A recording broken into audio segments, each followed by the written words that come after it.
وہ ہارمونیم بہت شاندار بجاتی تھیں، جبکہ مشرف کے والد طبلہ بجانے کے استاد تھے۔ قیام پاکستان سے قبل دلی میں ملکہ برطانیہ کی تاج پوشی کے سلسلے میں رقص کا ایک مقابلہ ہو رہا تھا۔ جنرل مشرف اپنی کتاب میں بہت فخر سے یہ لکھتے ہیں کہ ان کے والدین نے بال روم ڈانسنگ میں پہلا انعام جیتا تھا۔ قیام پاکستان کے بعد اس خاندان کے حالات قدرے بہتر ہوئے جب مشرف الدین کو انقرہ کے پاکستانی سفارت خانے میں تعینات کر دیا گیا، جہاں پر وہ 1949 سے 1956 تک پوسٹ رہے۔ پرویز مشرف 11 اگست 1943 کو دہلی میں پیدا ہوئے۔ قیام پاکستان کے بعد اس خاندان نے ہجرت کی۔ ان کے والد کی سرکاری تعیناتی ترکی کے دارالحکومت انقرہ میں رہی، تو پرویز مشرف نے اپنی زندگی کے ابتدائی سال ترکی میں ہی گزارے۔ پرویز مشرف کیونکہ ایک روشن خیال خاندان سے تعلق رکھتے تھے، اس لیے ترکی میں اس قیام کی وجہ سے کمال اتا ترک کی زندگی سے اتنے متاثر ہوئے کہ ساری عمر ان سے یہ چھاپ الگ نہ ہو سکی۔ 1956 میں جب پرویز مشرف اپنے والدین کے ساتھ پاکستان واپس آئے تو ان کے والد کو گارڈن ٹاؤن روڈ کراچی میں سرکاری رہائش کا الاٹ ہوئی۔ انہیں سینٹ پیٹرک ہائی اسکول میں داخل کروا دیا گیا اور دوران تعلیم ہی انہیں پہلی محبت ہوئی۔ یہ پڑوسیوں کی لڑکی تھی جس سے خط و کتابت وہ اپنی نانی کے ذریعے کیا کرتے تھے، اور دلچسپ بات یہ ہے کہ ان کی نانی کو یہ معلوم نہیں ہوتا تھا کہ جب وہ ہمسایوں کے گھر جاتی ہیں تو ان کے برقعے کی جیب میں ایک خط ہوتا ہے جس کا جواب بھی اسی طرح آیا کرتا تھا۔ مگر بچپن کی یہ معصوم محبت پرویز مشرف کے میٹرک کے رزلٹ پر بہت بھاری پڑی۔ بچپن کی دوسری محبت ایک بنگالی لڑکی تھی اور اسی کے عشق میں وہ میٹرک کے امتحان میں 2nd ڈویژن میں پاس کر سکے۔ پرویز مشرف نے FC کالج لاہور سے انٹرمیڈیٹ کیا تو 18 سال کی عمر میں 1961 میں انہیں پاک فوج میں کمیشن مل گیا۔ پرویز مشرف بچپن سے اکھڑ مزاج لڑاکو تھے اور پھر انہوں نے یہی روش ملٹری اکیڈمی کاکول میں بھی جاری رکھی۔ وہ خود کو ایک قابل سٹوڈنٹ کہتے تھے۔ اپنی کتاب ان دا لائن آف فائر میں لکھتے ہیں، میں 10 تلوار برداروں میں سے ایک تھا۔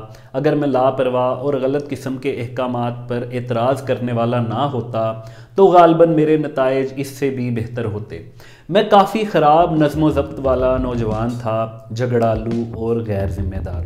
میں ان 4 امیدواروں میں سے تھا جن میں سے ایک سینڈ ہرسٹ انگلینڈ جانے کے لیے نامزد ہونا تھا، اور ہم 4 میں سے علی کلی خان کا انتخاب ہوا۔ جبکہ جنرل ریٹائرڈ علی کلی خان جنرل پرویز مشرف کے اس دعوے کی مکمل طور پر نفی کرتے ہیں۔ مسلم لیگ نون کے رہنما صدیق الفاروق اپنی کتاب سرخرو کون میں جنرل ریٹائرڈ علی کلی خان سے گفتگو کا حوالہ دیتے ہوئے لکھتے ہیں کہ PM میں کاکول نے 4 نہیں 5 کیڈٹس کو منتخب کر کے ان کے نام GHQ بھیجے تھے۔ ان میں پرویز مشرف کا نام شامل نہیں تھا۔ جن 5 کیڈٹس کو منتخب کیا گیا ان میں شبیر شریف، افضل ملک، خالد نواز، ظہور آفریدی اور علی کلی خان تھے۔ علی کلی خان نے سارڈ آف آنر حاصل کی اور 29ویں PM میں لانگ کورس میں پہلی پوزیشن حاصل کی۔ پرویز مشرف کی کارکردگی انتہائی خراب تھی اور وہ 11ویں نمبر پر تھے۔ حقیقت دراصل یہ تھی کہ ملٹری اکیڈمی کاکول میں اور بعد ازاں فوجی زندگی کے دوران انہیں کئی بار حکم کی تعمیل نہ کرنے، لڑنے جھگڑنے پر سزائیں دی گئیں۔ ایک بار تو چھٹی کی درخواست منظور نہ ہونے پر وہ چھانگا مانگا سے 8 روز کے لیے کراچی اپنے گھر آ گئے۔ ان کے کورٹ مارشل کی تیاریاں ہونے لگیں، مگر 1965 کی جنگ چھڑ جانے کی وجہ سے معاملہ رفع دفع ہو گیا۔ وہ اپنی کتاب ان دا لائن آف فائر میں لکھتے ہیں، میرے چیف آف آرمی سٹاف بننے کے بعد میرے ملٹری سیکٹری نے مجھے میری ملازمت کے زمانے کی دستاویزات دکھائیں اور شرارتاً کہا کہ میں ان کا نظم و ضبط والا حصہ دیکھوں۔ واقعی وہ آنکھیں کھول دینے والا اور سرخ روشنائی سے لکھے ہوئے تبصروں سے بھرا ہوا تھا، لیکن اچھی بات یہ تھی کہ مجھے کبھی غیر اخلاقی حرکتوں کی وجہ سے سزا نہیں ملی۔ پاکستان کی تاریخ میں general retired Zia Uddin but وہ منفرد آرمی چیف ہیں جو صرف 3 گھنٹے تک اس منصب پر فائز رہے۔ انہوں نے 12 اکتوبر 2010 کو ڈیلی ڈان کو ایک انٹرویو میں یہ انکشاف کیا کہ جنرل پرویز مشرف کی غیر اخلاقی تصاویر کی وجہ سے اس وقت کے آرمی چیف جنرل جہانگیر کرامت ان کا کورٹ مارشل کرنے والے تھے۔ ان کے الفاظ میں پرویز مشرف کو سابقہ آرمی چیف جنرل جہانگیر کرامت نے کورٹ مارشل کرنے کی پوری تیاری کر لی تھی، کیونکہ انہیں ایک لفافے میں کچھ تصاویر اور ثبوت ملے تھے جن میں مشرف کو غیر اخلاقی سرگرمیوں میں ملوث پایا گیا تھا، لیکن کچھ وجوہات کی بنیاد پر ایسا نہ ہو سکا۔ اسی طرح جنرل مشرف ذاتی زندگی میں کیسے تھے، اس کا احوال آئن ٹالبوٹ نے اپنی کتاب پاکستان اے نیو ہسٹری میں کچھ یوں لکھا ہے۔ مشرف کے پاس جنرل ضیاء کی طرح دیوبندی سے متاثر تقوی کی کمی تھی اور وہ پرانے طرز کے پاکستانی آفیسر تھے۔ گھر پر، گولف کورس اور پریڈ گراؤنڈ میں سکوچ اور سوڈا کے مخالف نہیں تھے، اس لیے وہ جنرل ضیاء کے بجائے جنرل ایوب سے زیادہ مماثل تھے۔ محترمہ بے نظیر بھٹو جو جنرل پرویز مشرف کے دور میں جان سے ہاتھ دھو بیٹھی، دراصل انہی کے احسان کی وجہ سے پرویز مشرف میجر جنرل کے عہدے تک پہنچے، ورنہ وہ بریگیڈیئر کے طور پر ہی ریٹائر ہو جاتے، لیکن ان کے میجر جنرل کے طور پر پرموٹ ہونے کی کہانی بھی سننے سے تعلق رکھتی ہے۔ صدیق الفاروق نے اپنی کتاب سرخرو کون میں لکھا ہے، جنرل پرویز مشرف اپنے خراب ریکارڈ کی وجہ سے بریگیڈیئر کی حیثیت سے ہی ریٹائرڈ ہو جاتے، لیکن یہاں پھر انہوں نے سیاسی اثر و رسوخ سے کام لے کر اپنی ترقی کا بندوبست کر لیا۔ انہوں نے جاوید پاشا کے ذریعے، جو ان کا اور آصف علی زرداری کا مشترکہ دوست تھا، آصف سے بہتر تعلقات پیدا کیے۔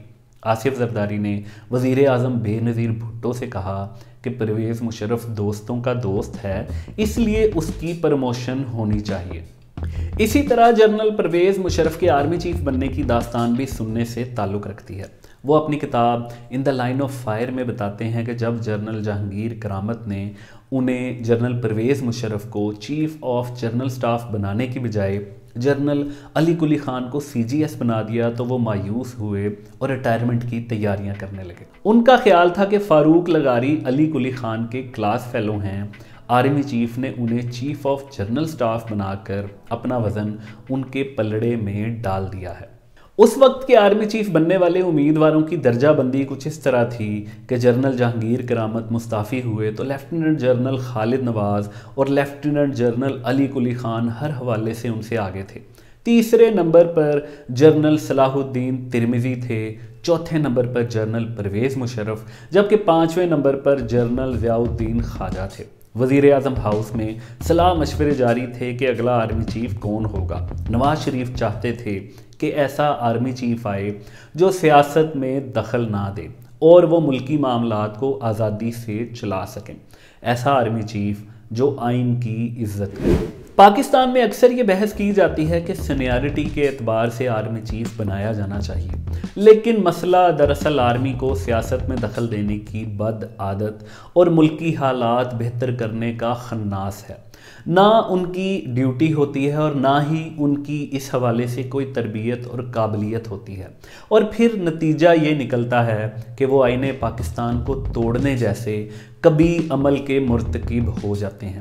جس دن پاکستان کا ہر شہری یہ سمجھ لے گا کہ آئین پاکستان سے مقدم کوئی چیز نہیں اور اس کی عزت نہ کرنے والا بے عزت انسان ہے، اسی دن پاکستان کی ترقی کے زینے پر پہلا قدم ہوگا۔ جنرل علی قلی خان کیوں آرمی چیف نہ بن سکے تو اس کی ایک وجہ شاید ان کا مضبوط ملٹری بیک گراؤنڈ رہا ہوگا۔ وہ میجر جنرل حبیب اللہ خٹک کے فرزند ہیں، یہ وہی جنرل حبیب اللہ خٹک ہیں جو جنرل ایوب خان کے دور میں طاقتور ترین جنرلوں میں سے ایک تھے۔ پاکستان کے وزیر اعظم کی ایک ہی معصوم سی خواہش تھی کہ آرمی چیف سیاسی نہ ہو، مگر ایک واقعہ نے جنرل علی قلی خان کے سیاسی ہونے پر مہر ثبت کر دی۔ ویسے تو کئی واقعات تھے اور اس کی تصدیق کئی سالوں بعد اس وقت بھی ہو چکی ہے جب عمران خان کی حکومت کو امریکی سازش کے تحت PDM کے رہنماؤں نے بقول عمران خان اربوں ڈالر رشوت لے کر ختم کر دیا، تو درد دل رکھنے والے جو جرنیل عمران خان کی حمایت میں سڑکوں پر نکلے، ان میں جنرل علی قلی خان بھی شامل تھے۔ ایچ جی کیسلنگ کی کتاب دا ISI آف پاکستان میں یہ کہانی کچھ یوں بیان کی گئی ہے۔ جنرل جہانگیر کرامت کے مستعفی ہونے سے چند روز قبل 19 ستمبر 1998 کو کور کمانڈر کانفرنس میں لیفٹیننٹ جنرل علی قلی خان اور لیفٹیننٹ جنرل خالد نواز نے وزیر اعظم کے انداز حکمرانی اور معاشی پالیسیوں پر کڑی تنقید کی۔ پاکستان کی تاریخ کا یہ بدترین سچ رہا ہے کہ یہاں تقریباً ہر آرمی چیف نے مارشل لا لگانے کی خواہش دل میں رکھی، کوئی ہمت نہ کر سکا اور کسی کو موافق حالات میسر نہ آئے۔ جنرل علی قلی خان بھی ایسے ہی سیاسی جرنیل تھے جو ابھی آرمی چیف نہیں بنے تھے، اور انہوں نے مارشل لا لگانے کی کئی کوششیں کی اور کئی بار اپنے سپیریئرز کو اس کی ترغیب دی۔ انہی سیاسی عزائم کی وجہ سے ان کا آرمی چیف بننے کا خواب پورا نہ ہو سکا۔ نواز شریف کو ان چند جرنیلوں میں سے ہی کسی کو آرمی چیف لگانا تھا۔ یہ سب کے سب سیاسی عزائم رکھتے تھے، سب کے سب کسی بھی وقت مارشل لا لگا سکتے تھے، سب کے سب اپنے حلف کی روگردانی پر تلے بیٹھے تھے، اور افسوس کہ آرمی چیف کہیں سے امپورٹ نہیں کیا جا سکتا اور نہ ہی آرڈر پر تیار کروایا جا سکتا تھا۔ وزیر اعظم کا تھاٹ پروسیس کیا رہا ہوگا؟ اس حوالے سے ہم یہی اندازہ لگا سکتے ہیں کہ جنرل علی قلی خان کا خاندانی پس منظر اور سیاسی عزائم بہت عیاں تھے۔ جنرل مشرف کا آرمی چیف بننے کا چانس نہیں تھا، وہ ریٹائرمنٹ کی تیاری کر رہے تھے، عام سی شخصیت کے مالک تھے۔ شاید نواز شریف نے سوچا ہوگا کہ اس احسان کی بنیاد پر ہی وہ کچھ حیا کر لیں گے، لیکن ایسا کچھ نہ ہوا۔ آپ اس کو اس طرح بھی دیکھ سکتے ہیں کہ نواز شریف کتنے مجبور ہوں گے اور ان کے پاس چوائسز کی کتنی کمی ہوگی کہ پاکستان کی ایجنسیاں جس جنرل پرویز مشرف کے بارے میں منفی رپورٹنگ کر رہی تھیں اور کہہ رہی تھے کہ انہیں آرمی چیف نہیں بنانا چاہیے، نواز شریف کو انہیں ہی آرمی چیف بنانا پڑا۔ اس حوالے سے نواز شریف نے سہیل وڑائچ کی کتاب غدار کون میں ایک انٹرویو میں کچھ یوں سچ بیان کیا ہے۔ ایجنسیوں نے جو رپورٹ دی اس میں بتایا گیا کہ پرویز مشرف ایسا افسر ہے جو کسی کو خاطر میں نہیں لاتا اور نہ ہی سنگین اور اہم نوعیت کے معاملات کے نتائج سے حاصل ہونے والے رد عمل کو اہمیت دیتا ہے، جلد باز ہے، سوچے سمجھے بغیر کام کرنے کا عادی ہے، اور چیف آف آرمی سٹاف کے عہدے کے لیے کسی طرح موزون نہیں ہے۔ General Musharraf corps commander Mangla تھے تو انہوں نے ہمیشہ یہ ثابت کرنے کی کوشش کی کہ انہیں قطعاً علم نہیں تھا کہ انہیں آرمی چیف بنایا جا رہا ہے۔ ان کی سائیڈ سٹوری کچھ یوں ہے کہ 7 اکتوبر 1998 کو وہ اپنی اہلیہ کے ساتھ ٹی وی دیکھ رہے تھے تو انہیں وزیر اعظم سیکریٹریٹ سے ٹیلی فون کال آئی جس میں انہیں بتایا گیا کہ وزیر اعظم نواز شریف آپ سے ملنا چاہتے ہیں۔ یہ ایک پروٹوکول ہے کہ انہیں وزیر اعظم سے ملاقات سے پہلے آرمی چیف کو بتانا ضروری تھا، لیکن وہ جلدی میں گھر سے نکلے اور پروٹوکول کی بھی پرواہ نہ کی۔ ان کی گاڑی اسلام آباد میں داخل ہو رہی تھی تو ISI لاہور کے کمانڈر بریگیڈیئر اعجاز شاہ وہ پہلی شخصیت تھے جنہوں نے جنرل پرویز مشرف کو ان کے آرمی چیف بنائے جانے کی خوشخبری سنائی۔ مگر مسلم لیگ نون کے رہنما صدیق الفاروق اپنی کتاب سرخرو کون میں جنرل پرویز مشرف کے اس دعوے کی نفی کرتے ہوئے لکھتے ہیں، اس وقت کے سیکٹری دفاع لیفٹیننٹ جنرل افتخار اور وفاقی کابینہ میں شامل ان کے بھائی چودھری نثار جنرل پرویز مشرف کو آرمی چیف بنانے کے لیے طویل عرصہ سے لابنگ کر رہے تھے اور ان کے ساتھ مکمل رابطے میں تھے۔ مشرف سیریز کی دوسری ایپیسوڈ میں ہم آپ کو بتائیں گے کہ جنرل پرویز مشرف نے میٹنگ میں نواز شریف کو کہا، سر میں اپنی تمام تر پروفیشنل لائف کے تجربے اور دانائی کی بنیاد پر اس بات کی گارنٹی دیتا ہوں کہ یہ آپریشن یعنی کارگل آپریشن کامیاب ہوگا۔ لیکن پھر وہ کیا حالات ہوئے کہ نواز شریف کو ٹھنڈے پسینے آنے لگے؟ کیا نواز شریف سے واقعی کارگل آپریشن کی اجازت نہیں لی گئی تھی؟ جنرل ضیاء دور سے مسلسل ریجیکٹ ہونے والا کارگل آپریشن کیسے اور کیوں لانچ کیا گیا؟ تاریخ میں فاتح کشمیر کے طور پر نام لکھوانے اور سری نگر پر پاکستانی پرچم لہرانے کا خواب دکھانے پر نواز شریف کس خیالی دنیا میں پہنچ گئے؟ کارگل آپریشن شروع کرنے والے 4 جرنیل جنرل مشرف، جنرل عزیز، جنرل محمود اور جنرل جاوید حسن کیا جھوٹ بولتے رہے اور کن غلط فہمیوں کا شکار تھے؟ اور سب سے بڑھ کر وزیر اعظم نواز شریف اور پاکستان کی تباہی کا آغاز کیسے ہوا؟